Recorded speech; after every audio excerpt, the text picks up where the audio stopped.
J'ai pas le choix de vous poser la question, mais est-ce que vous considérez comme un sans-dessin, un ostrogo, comme vous a qualifié Justin Trudeau la semaine passée? Non, mais je veux dire, les adjectifs utilisés, c'est plutôt des adjectifs vraiment genre très graves, surtout pour utiliser sur ses concitoyens. Je trouve que c'était un peu déplacé de la part du Premier ministre. On se demande si vous avez vraiment des regrets par rapport à ce qui s'est passé dans l'avion le 30 décembre. Parce que l'affaire a été interprétée différemment. C'est pour ça que, non, on n'a pas de regrets, mais ça ne s'est pas passé comme les journalistes ont interprété l'affaire, ou nous ont comme démontré, comment ils nous ont montré à travers les Québécois.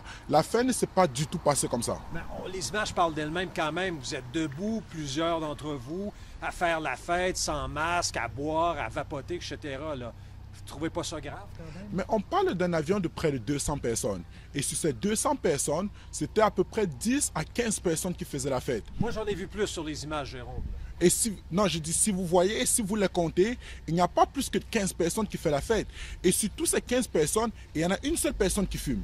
Et ils ont utilisé, et vous ne pouvez pas utiliser genre, un mini pourcentage pour juger tout le monde. C'est sur ça qu'on a eu un problème. Mais vous, Jérôme, vous étiez debout à faire la fête ou assis bien confortablement avec votre masque? Si vous regardez bien, on ne me voit sur aucune vidéo.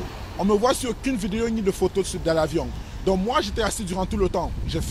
Comme j'ai écrit, j'ai fait un post pitou, puis je l'ai écrit, j'ai dit qu'est-ce que je faisais en détail. OK. Vous étiez assis, mais vous êtes quand même à l'aise avec le comportement des gens à l'intérieur. Parce que c'était un avion, ok? Parce que pourquoi nous, on était à l'aise avec le comportement des gens à l'intérieur? À aucun moment, on nous a demandé d'arrêter. À aucun moment, le pilote a été se plaindre. Donc, tout ce que Sunwing a dit, la déclaration de Sunwing est complètement fausse. Ok? Ils disent dans le reportage qu'ils ont fait, dans la déclaration qu'ils ont faite, que les agents de bord ils se cachaient puis tout. Ça, c'était pas vrai du tout. Les agents de bord étaient là avec nous durant tout le long. Ils faisaient la fête avec nous. Ils nous vendaient de l'alcool pour du cash. Attendez, les agents de bord faisaient la fête avec vous? Oui, les agents de bord faisaient la fête. Et En quel sens? On a des vidéos qu'ils étaient en train de parler avec nous et il y a des vidéos où ils ont pris des shots avec nous. Il y a des gars qui le gardent encore, ceux qui ont la vidéo le gardent pour le moment, mais vont faire savoir, ils vont le publier. Donc c'est pour ça que quand on voit tout ça, puis après on revoit Sunwing qui fait ses déclarations pareilles, c'est de là-bas qu'on a un problème. En même temps, Jérôme, mettez-vous à la place des citoyens, des Canadiens. Trudeau le disait la semaine passée, les gens font des efforts de confinement, de respect des règles sanitaires. Puis là, il y en a une quinzaine ou une vingtaine, comme vous dites, qui ne respectent pas les règles sanitaires. Ça, est-ce que vous êtes conscient de ça? On est bien conscient de ça, mais il faut qu'on se mette d'accord. Si Sunwing ne limite pas la consommation de l'alcool pour du monde, on s'attend que sans limitation d'accord à un certain niveau, le monde n'aura plus vraiment de limitation. Et c'est ça qui s'est passé.